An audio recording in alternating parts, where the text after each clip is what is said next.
Hello, hello, hello. This is a message from the universe for 11/15/2020. This is the rune Uruz. Now, Uruz is the rune of strength. It is the rune of beginnings and endings. This is the rune that kind of represents that strength necessary to go through a big change in your life, like something ground shaking. And often it is disguised as loss. Can you hear my kitty? He's sharpening his nails on the base of this table. Often it is disguised as loss. So in this reading, when the cards came up, I was kind of like thrown a little bit. I'm going to give you my interpretation of it. Don't take it personally. And please look very closely at the relationships in your life as I speak about this.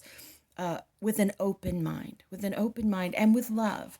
So the Three of Cups speaks about celebration. It speaks about friendships. It speaks about this sort of three of a kind type of a thing, three musketeers. But we also have this Three of Cups reversed. So along with that, we have the Six of Cups, which talks about childhood and the joy of childhood. And so to me, what this is saying is there's a level of dependence perhaps on a family group, on a friendship group, maybe on people that you are collaborating with, almost to the point that you feel like, I just can't do it if they aren't helping me.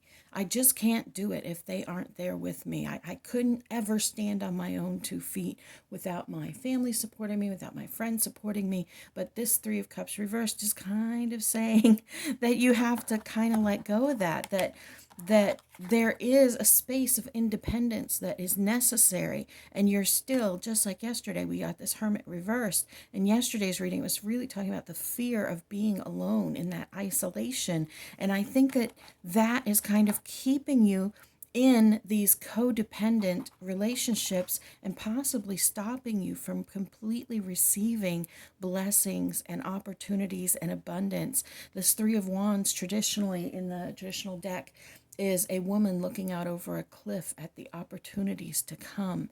And so when it's combined with this situation, yes, this top row looks like by teaming up with your friends, you will have new opportunities. Teaming up with the people from your past, with your friendships, blah, blah, blah, you're going to have new opportunities. But then we have this strength card that's really about the strength in endings and something momentous coming to pass, a belief system completely ending.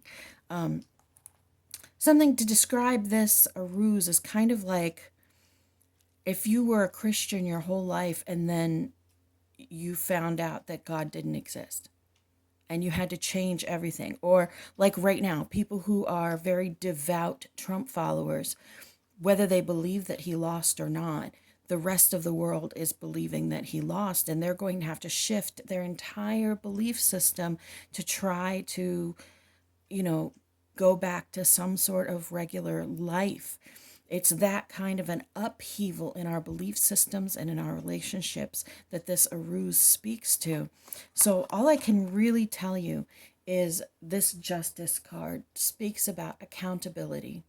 It speaks about your own accountability, and it speaks about looking at those around you and not necessarily judging them.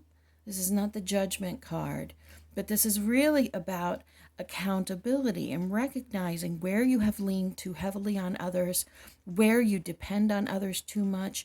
It talks about looking at the things that you have done and being accountable for them. And when you're accountable for something, it basically means that you're ready to change it. You say sorry, or you recognize it, acknowledge it, and release it, move forward, let it go, or move on from it.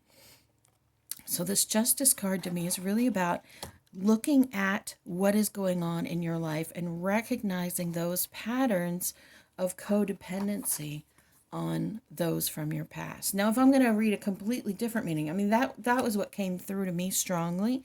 But like I said, I mean, a completely different way of seeing this would be You and your friends or your family get together and new opportunities come through.